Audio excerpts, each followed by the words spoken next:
இந்தியாவின் நம்பர் 1 முதலமைச்சர் திராவிட நாயகன் தமிழ்நாட்டின் வளர்ச்சியில் முத்தமிழறிஞர் தலைவர் கலைஞர்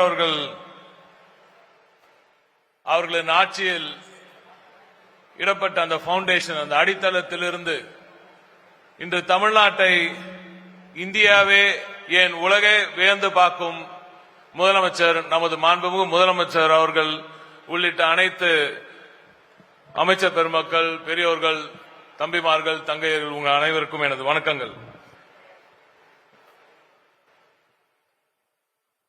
ஒரு கனவு ஆட்சி, ஒரு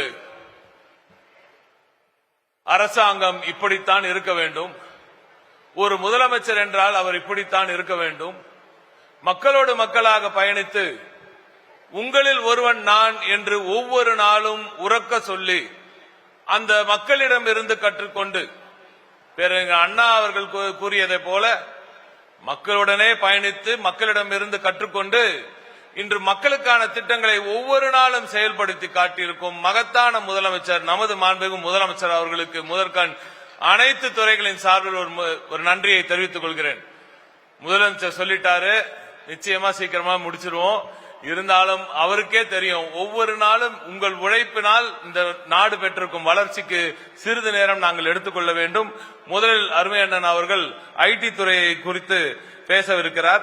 அதற்கு முன்பு இந்த நிகழ்வை குறித்த ஒரே ஒரு சிறிய ஒரு விளக்கம்.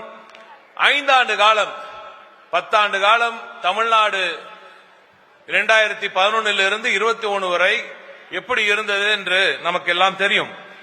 அங்கிருந்து அந்த டெப்த்ல இருந்து, அந்த கீழே இருந்து அந்த தமிழ்நாட்டின் வளர்ச்சியை பிடித்து தமிழ்நாட்டின் மக்களின் ஒவ்வொருவரின் கரத்தையும் பிடித்து மீண்டும் மேலே ஏற்றிக்கொண்டு வந்து இன்று இந்தியாவின் நம்பர் 1 பொருளாதாரமாக 11.19% வளர்ச்சியோடு தமிழகம் தலை நிமிர்ந்து நிற்கிறது என்றால் அதற்கு முத்துவேல் கருணாநிதி ஸ்டாலின் எனும் இந்த மகத்தான முதலமைச்சரே காரணம், அவரது திராவிட மாடல் ஆட்சியே காரணம்.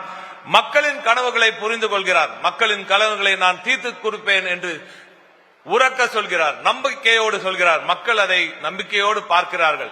அந்த நம்பகத்தன்மையை, மக்களின் முழுமையான ட்ரஸ்ட், அந்த நம்பகத்தன்மையை பெற்ற ஒரே முதலமைச்சராக இந்த இந்திய திருநாட்டில் ஒருவர் இருக்கிறார் என்றால் அது நமது மாண்புமிகு முதலமைச்சர் அவர்கள்தான். அப்படிப்பட்ட அந்த கனவுகள் எப்படி மெய்ப்பட்டன, எப்படி தமிழ்நாடு வளர்ந்தது, எப்படி ஒவ்வொரு துறையும், எந்த துறையை எடுத்தாலும் 2 அல்லது 3 மடங்கு வளர்ச்சி, இதுவரை தமிழ்நாட்டில் எந்த காலத்திலும் நடந்திராத ஒரு வளர்ச்சி எப்படி கிடைத்தது, அந்த உழைப்பு பின்னால் ஒவ்வொரு நாளும் என்னென்ன நுணுக்கங்கள் இருந்தது, எப்படி அவர் பயணித்தார், எப்படி எங்களை இயக்க வைத்தார் என்பதற்கான ஒரு எடுத்துக்காட்டு தான் இந்த நிகழ்ச்சி. அப்பா ரிப்போர்ட் கார்டு கேட்கிறாருன்னு டிடி சொன்னாங்க. எங்க அப்பா ரிப்போர்ட் கார்டு எங்க கிட்ட கேட்கல, என் பிள்ளைங்க எப்படி வேலை செஞ்சிருக்காங்கன்னு நீங்க எதுவும் செக் பண்ணி பாத்துக்கோங்கன்னு உங்களுக்கு தைரியமா சொல்ற ஒரே முதலமைச்சர் இந்த இந்திய திருநாட்டில் எங்களது முதலமைச்சர் அவர்கள். எனவே முதலமைச்சர் அவர்களின் இந்த பயணத்தில் ஐடி துறை எப்படி பயணித்தது என்பதை அருமையண்ணன் பிடிஆர் பழனிவேல் தியாகராஜன் அவர்கள், அருமையண்ணன் அமைச்சர் அவர்கள் இப்பொழுது எடுத்துக் கூறுவார்.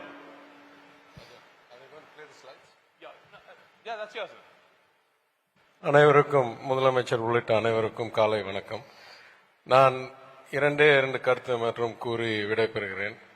நாங்கள் எதிர்க்கட்சியா இருக்கும்போது இந்த நாட்டில் சில அதிர்ச்சியான நிகழ்வுகள் நடந்தன.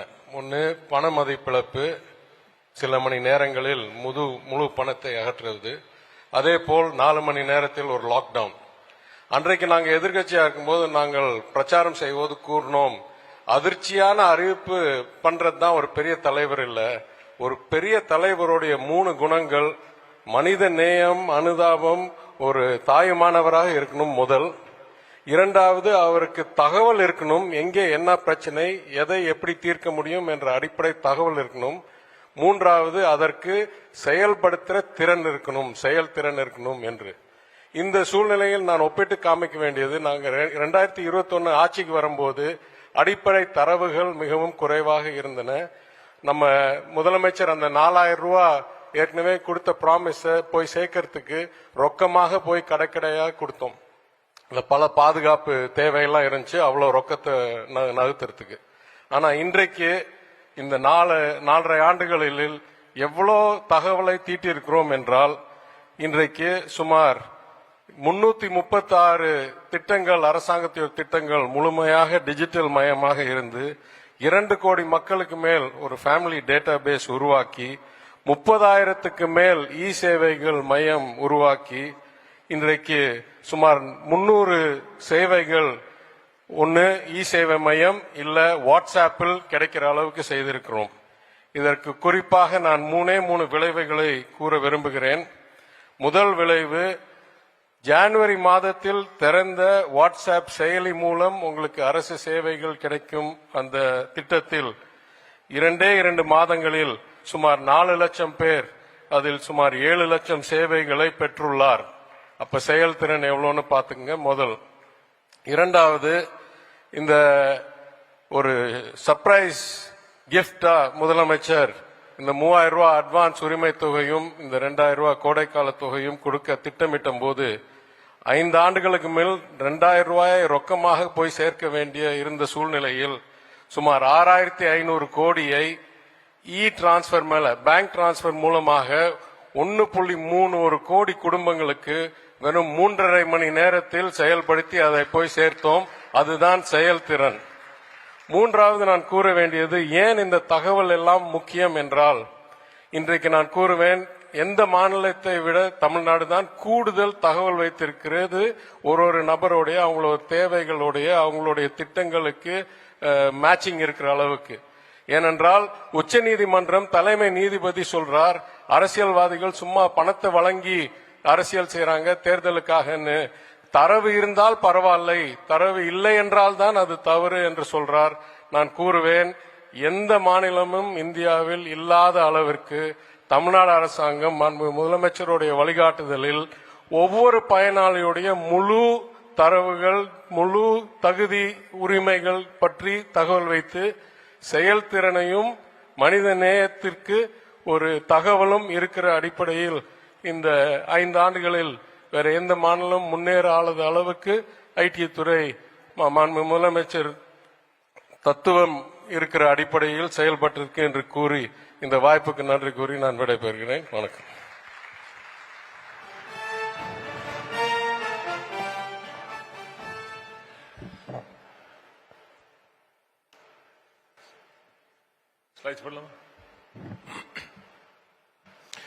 Ladies and gentlemen, our Chief Minister is loading $1 trillion Tamil Nadu.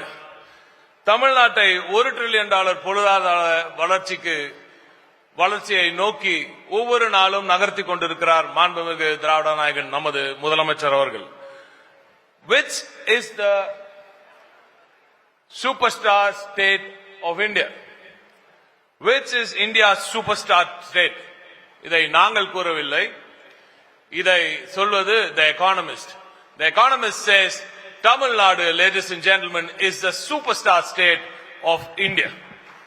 And this superstar state, it run by a superstar CM. And that is the result that you see today.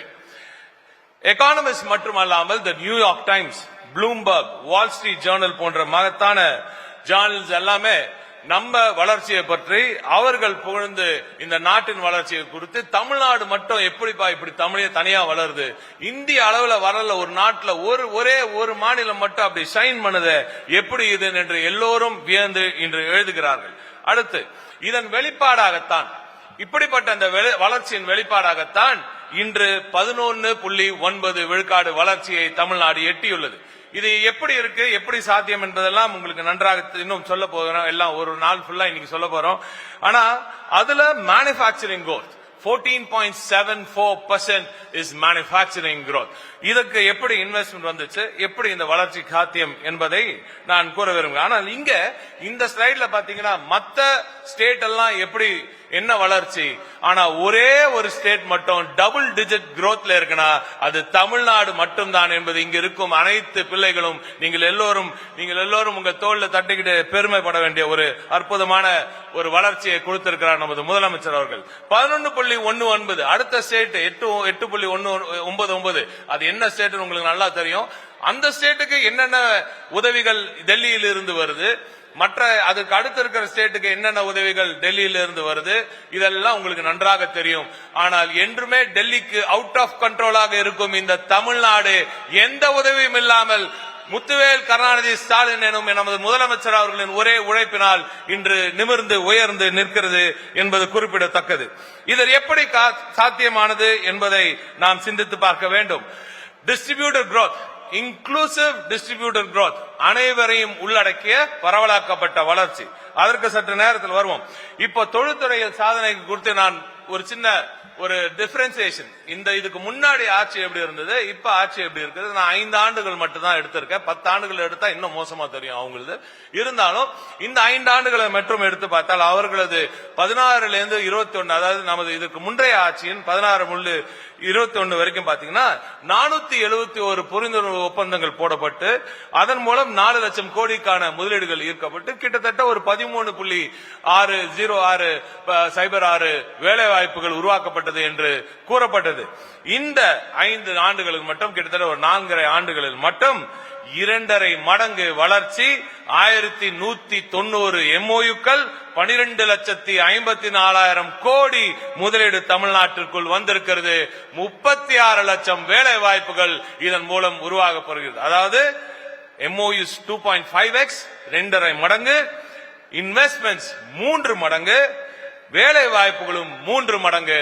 இந்த வேலை வாய்ப்போட கன்வர்ஷன் 73%. MOUல இருந்து அது வேலை வாய்ப்புகளாக மாறுவது உறுதியாக வருது. 73%. Global investors meet, இதே இடத்துல நடந்த உலக பொருளாதார மாநாட்டில் நாம கொண்டு வந்த அந்த MOUsல மட்டுமே 83% எட்டியிருக்கிறார் நமது முதலமைச்சர் அவர்கள். அடுத்ததாக நான் சொன்னபடி எப்படி இந்த அனைவரையும் உள்ளடக்கிய பரவலாக்கப்பட்ட வளர்ச்சி சாத்தியமாகிறது என்பதற்கான ஸ்லைடு இது. சென்ற 5 ஆண்டுகளில், அதாவது 16 முதல் 21 வரை 4 சிப்காட் தொழில் பூங்காக்கள் மட்டுமே இங்க உருவாக்கப்பட்டது தமிழ்நாட்டில். வெறும் 4 தொழில் பூங்காக்கள் மட்டும்தான் பெரிய அளவில் பண்ணாங்க. திண்டிவனத்தில் 1, அதுக்கப்புறம் வல்லமடகால் 1, குருபரப்பள்ளியில 1, மணப்பாறையில் 1, இப்படி இன்னும் ஒரு சில இடத்துல ஸ்டார்ட் பண்ணாங்க. பட் அது இன்னும் கம்ப்ளீட் ஆகல. ஆனால் திராவிட நாயகன் நமது முதலமைச்சர் அவர்கள் இங்கே பொறுப்பேற்ற பிறகு, திராவிட மாடல் அரசு பொறுப்பேற்றவுடன் அன்று முதல் இன்று வரை 33 தொழில் பூங்காக்கள் இந்த தமிழ்நாட்டில் உருவாக்கப்பட்டிருக்கின்றன என்பதை நீங்கள் சிந்தித்து பார்த்தால் ஏறத்தாழ 10 மடங்கு, கிட்டத்தட்ட 10 மடங்கு கிட்ட ஒரு வளர்ச்சியை சிப்காட் தொழில் பூங்காக்களுக்கு மட்டும். இது ஏன் முக்கியம் அப்படின்னு நீங்க பாத்தீங்கன்னா, தமிழ்நாட்டோட மேப் பாத்தீங்கன்னா கிட்டத்தட்ட அனைத்து மாவட்டங்களிலும் மொத்த சிப்காட்டை போடல, வெறும் நம்ம இப்ப புதுசா ஓபன் பண்ணின சிப்காட்ஸ் மட்டும் எந்தெந்த மாவட்டங்கள்ல வருதுன்றத சொல்லியிருக்கோம். இதுல நீங்க ஒரு விஷயம் நல்லா பார்க்கணும். கன்னியாகுமரியில ஒரு சிப்காட் வருது. என்ன சிப்காட் அது? Tourism oriented SIPCOT. கன்னியாகுமரியில பெரிய இடம் கிடைக்காது, பெரிய தொழிற்சாலைகளை கொண்டு வர முடியாது அங்க. ஆனால் அங்க டூரிசம் சர்வீசஸ் செக்டர்ல வளர்ச்சி. முதலமைச்சர் அவர்கள் ஒரு இன்வெஸ்ட்மெண்ட்டை கொண்டு வராருன்னா அதுல எவ்வளவு கோடி வருதுன்றது அவர் கவலைப்படுறதே இல்லை. அதன் மூலம் யாருக்கு என்ன வளர்ச்சி, எப்படிப்பட்ட வேலை வாய்ப்புகள் கிட்டுது என்பதைத்தான் அவர் உற்று நோக்கிறார். அதனாலதான் சொல்றேன், கன்னியாகுமரி பாத்தீங்கன்னா ஒரு பெரிய பிரமிப்பு அதுல உங்களுக்கு கிடைக்கும். அதே போல நாகப்பட்டினம், இதுவரை எந்த ஒரு தொழில் வளர்ச்சியே இல்லாத நாகப்பட்டினம், திருவாரூர், இப்படிப்பட்ட இடங்களிலெல்லாம் தொழில் வளர்ச்சி எப்படி கொண்டு வரும்? டூரிசம் வழியாக சர்வீஸ் செக்டர்ல வேலை வாய்ப்புகள். டெக்ஸ்டைல் பார்க், டெய்லரிங், வெறும் டெய்லரிங் பண்றது, வெறும் தையல் தைக்கிறது, துணியை கொண்டு வந்து தைக்கிற டெய்லரிங் பார்க் மாதிரி டெக்ஸ் பார்க் கொண்டு வந்து இப்போ திருவாரூர்ல ஆரம்பிச்சிருக்கோம். அதே மாதிரி இப்போ மற்ற மாவட்டங்கள்ல ராமநாதபுரம் போன்ற மற்ற இடத்துல எல்லாம் கூட இந்த இது சக்சஸ்ஃபுல்லா நடந்துச்சுன்னா அடுத்த கட்டமாக இது போன்ற டெக்ஸ் பார்க் பல இடங்கள்ல கொண்டு வரப்போம். எப்படி இந்த பரவலாக்கப்பட்ட வளர்ச்சி அதோடு சேர்ந்து அனைவரையும் உள்ளடக்க வருச்சு. எப்படி அங்க இருக்கிற பெண்களுக்கான முதலமைச்சர் அவர்கள் ஆட்சி பொறுப்பு ஏற்று நொடி முதல் இன்று வரை பெண்களுக்கான ஆட்சியாக, ஒரு மகத்தான ஆட்சியாக, இதுவரை வரலாற்றில் இல்லாத ஒரு மகத்தான ஒரு ஆட்சியாக இது இருந்து வருகிறது. தொடர்ந்து தொழில்துறையிலும் இதற்கான ஊக்கம் அளிக்கப்பட்டு வருகிறது. அடுத்ததாக நீங்க மேனுபேக்சரிங் மட்டும், இப்ப நம்ம மேனுபேக்சரிங்ல ஒரு 14.74% growth. அந்த growthோட ரிசல்ட் என்ன? நாம 2016-21ல $26.15 பில்லியன் ஏற்றுமதி செஞ்சிட்டு இருந்தோம். இன்றைக்கு $50 பில்லியன் கடந்து தமிழ்நாட்டின் ஏற்றுமதி வீடு நடை போடுகிறது. இது நம்ம தொழில்துறையின் மேனுபேக்சரிங் growthல இருந்து கிடைத்த ஒரு வளர்ச்சி. புதிய திட்டங்கள், எமர்ஜிங் செக்டர்ஸ், புதிய செக்டர்ஸ் கொண்டு வந்து சேர்த்துக்கிட்டே இருக்கிறதுனால குறிப்பா எலக்ட்ரானிக் சைடுல ஒரு மிகப்பெரிய பாய்ச்சலில் தமிழ்நாடு இருக்கிறது என்பது உங்களுக்கு எல்லோருக்கும் நன்றாக தெரியும். அதிலிருந்து வர அந்த வளர்ச்சியிலிருந்து $50 பில்லியன் தாண்டி போகிறோம். இந்த நம்பர் லேடிஸ் அண்ட் ஜென்டில்மென் நிச்சயமாக பன்மடங்கு வெகு விரைவில் உயரும். அடுத்ததாக அதே பரவலாக்கப்பட்ட வளர்ச்சி. இந்த பரவலாக்கப்பட்ட வளர்ச்சியின் போது எனது ஆர்வீர் அண்ணன் நமது இன்றைய பைனான்ஸ் மினிஸ்டர் அவர்கள் தொடக்கத்தில் இந்த ஆட்சியின் தொடக்கத்தில் அவர் இந்த தொழில்துறை பொறுப்பில் இருக்கும்போது அப்பொழுது துவங்கப்பட்ட இந்த டைடல் நியோ பூங்காக்கள், இந்த டைடல் நியோ பூங்காக்கள் இன்று தமிழ்நாடு முழுக்க 8 திறக்கப்பட்டது. 8 பணிகள் நிறைவேறும் நிலையில் உள்ளன. இப்போது 4 புதிய ஒப்பந்தங்கள் இப்பொழுது கோல்பட்டிருங்க. அதுவும் இன்னைக்கு நாளைக்கு முடிஞ்சிடும். எனவே ஒட்டுமொத்தமாக 20 டைடல் பூங்காக்கள், டைடல் பிளஸ் டைடல் நியோக்கள் என்று உருவாக்கின்றது. 4 சொல்றேன். அது 3 டைடல் நியோ, நாகை, கரூர், புதுக்கோட்டை. இப்பொழுதுதான் இப்போ ஒரு 1.5 மாசத்துக்கு முன்னாடி நம்ம 2 மாசத்துக்குள்ள மாண்புமிகு முதலமைச்சர் அவர்கள் போய் அறிவித்தது. இன்று ஒரு ஓரிரு நாளில் அதற்கும் நாம் நிச்சயமாக அடிக்கல் நாட்டும் அளவிற்கு அந்த speed of governance, that is the CM M K. Stalin அவர்கள். அவரது ஸ்பீடை மேட்ச் பண்றதுக்கு இந்தியாவில உலகத்திலே யாருமே இல்லைன்ற மாதிரிதான் இன்றைய வளர்ச்சி இருந்து வருகிறது. அதுதான் இந்த டைடல் நியோக்கள் மூலம் சர்வீஸ் செக்டர்ஸ்ல, ஐடி செக்டர்ஸ்ல பிள்ளைகளுக்கு வீடுகளுக்கு, அவர்களது வீடுகளுக்கு அருகாமையிலே வேலை வாய்ப்பு, படித்த இளைஞர்களுக்கு தமிழ்நாடு முழுவதற்கும் பல மாவட்டங்களில் இன்று டைடல் நியோ பூங்காக்கள் உருவாக்கப்பட்டிருக்கின்றன. இந்த வளர்ச்சியிலிருந்து எந்தெந்த செக்டர்ல நம்மளுக்கு என்னென்ன கிங்கா இருக்கும் அப்படின்றத நீங்க பாக்குறீங்க இந்த ஸ்லைட்ல.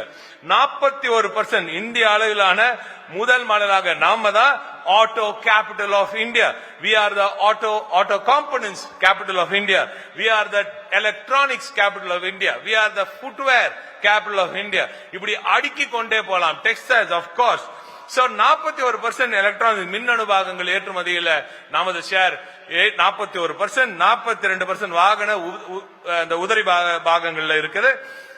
இந்திய அளவில் விற்கப்படுற 2 வீலர்ஸ் உங்களுக்கு எத்தனை பேருக்கு தெரியும் தெரியல. இந்திய அளவில் விற்கப்படுற இ வெஹிக்கிள்ஸ் இருக்கு இல்லையா, 4 வீலர், E4 வீலர்ஸ், அதுல 40% நம்ம தமிழ்நாட்டில் மேனுபேக்சர் பண்றோம். இந்திய அளவில் விற்கப்படுற EV 2 வீலர்ஸ் அதுல 70% தமிழ்நாட்டில் மேனுபேக்சர் பண்றோம். அந்த பெருமை எல்லாம் இந்த திராவிட மாடல் அரசுக்கு நிச்சயமாக சேரும் என்றான் நம்புகிறேன். 23 பாலிசிஸ்கள், இது ரொம்ப முக்கியமான ஒரு திட்டம். ஒரு அரசாங்கம் சரியான பாதையில் இயங்க வேண்டும் என்றால் மக்களிடம் இருந்தும் தொழில்துறையில் மூலம் அந்த தொழில் அதிபர்கள் மூலமும் அந்த ஈகோ சிஸ்டம்ல இருந்து அவங்களோட நீட்ஸை புரிஞ்சுக்கணும், என்னென்ன தேவை என்று தெரிந்து கொள்ள வேண்டும். மாண்புமிகு முதலமைச்சர் அவர்கள் வெளிநாடுகளுக்கு போகும்போது அங்கே உலகளாவிய பொருளாதார சூழல் எப்படி இருக்கிறது என்பதை தெரிந்து கொள்கிறார். அடுத்த கட்டமாக உலகம் எந்த திசையை நோக்கி செல்கிறது என்பதையும் புரிந்து கொள்கிறார். அதிலிருந்து கற்றுக்கொண்டு வந்து இங்க நமக்கு இந்த செக்டர்ல இப்படி போக்கஸ் வேணும், இந்த போக்கஸ் கிடைச்சா இப்படி வேலை வாய்ப்புகள் கிடைக்கும் என்ற தெளிவு மாண்புமிகு முதலமைச்சருக்கு இருப்பதினால் policies, you will not see so many policies, ladies and gentlemen, from any other state in India. Tamil Nadu today has released 23 policies in these 4 years, and all of these are very, very effective, very beautifully thought after. I must thank the State Planning Commission through Jayaranjan Avargal and his team, and of course all the amazing secretaries who are here for their inputs for the policies that we are rolling out in Tamil Nadu on almost a daily basis. The last one that we did was the shipbuilding policy.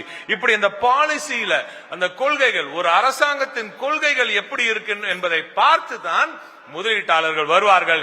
எனவே இந்த policies ரொம்ப முக்கியம். எனவே வந்துருச்சு, சீக்கிரம் முடிச்சிடுற.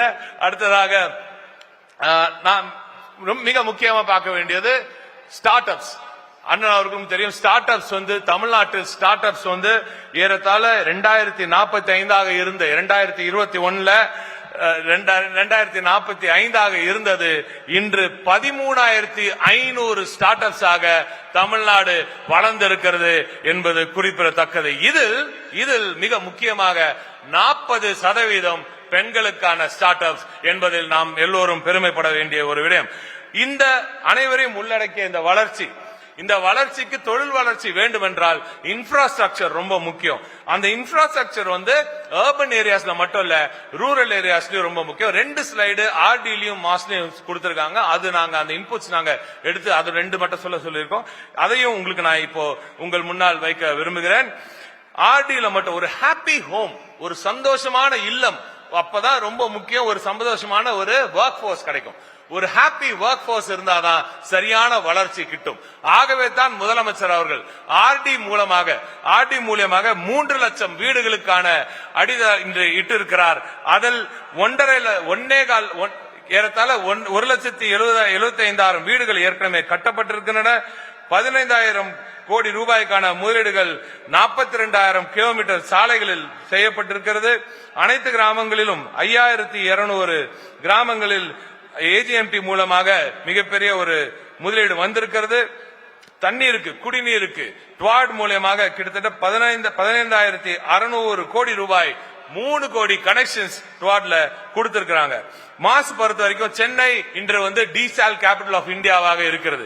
டீசால் capital of India 350 MLD இருந்த அந்த டீசால் capacity இப்பொழுது 400 MLD ஆக புதிதாக சேர்க்கப்பட்டு சென்னையின் ஒட்டுமொத்த தேவை 1100, நமக்கு 70% உறுதி செய்திருக்கிறார் நமது முதலமைச்சர் அவர்கள் என்பது குறிப்பிடத்தக்கது.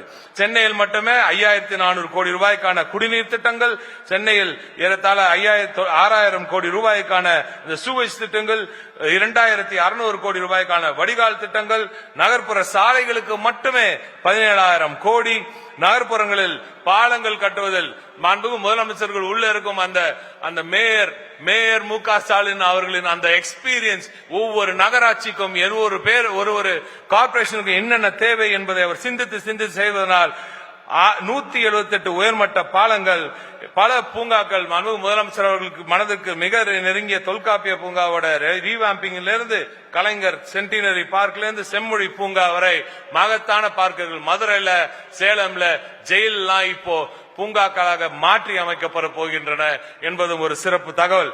கடைசி ஸ்லைட், இது எல்லாம் எப்படி சாத்தியம்?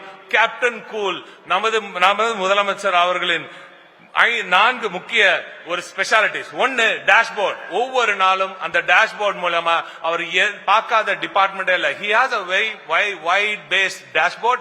எல்லா டிபார்ட்மெண்டோட செயல்பாடுகளும் ஒவ்வொரு நாளும் மாண்புமிகு முதலமைச்சர் அவர்கள் கவனிக்கிறார். Infra work for happy work for நான் சொன்னேன். ஆர்டியு மாஸ்ல வர அந்த இன்புட்ஸ், கமிட்டி டு கன்வர்ஷன், ஒரு MOU சைன் பண்ண உடனே அதை அப்படியே ஓரம் வச்சிடாம ஒரு கமிட்டி போட்டு 18 செக்ரட்டரிஸ் உட்கார வச்சு, சீஃப் செக்ரட்டரி உட்கார வச்சு அந்த MOU வேலை வாய்ப்புகளா மாறுதா என்பதை உறுதி செய்யும் அந்த வேலையை மாண்புமிகு முதலமைச்சர் அவர்கள் செய்கிறார். அதனாலதான் இந்தியால லேடிஸ் அண்ட் ஜென்டில்மேன் இதுவரைக்கும் யாரும் செய்யாத கன்வர்ஷன் கான்க்ளேவ் இந்த இடத்துல நடத்தி காட்டிய முதலமைச்சர் நமது முதலமைச்சர்.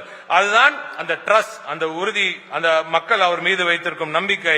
எனவே கடைசியாக மாண்புமிகு முதலமைச்சர் அவர்கள் வெளிநாடுகளுக்கு நேரடியாக சென்று அங்கிருக்கும் முதலீட்டாளர்களையும் சந்தித்து அவர்களிடம் இருந்து முதலீடுகளை கொண்டு வந்து சேர்க்கிறார். மாண்புமிகு முதலமைச்சர் அவர்கள் வெளிநாடுகளுக்கு போன முதலீடுகள் மட்டும் அந்த MOUs மட்டும் 69, அதுல 48 கன்வர்ஷன் ஆயிருக்கு.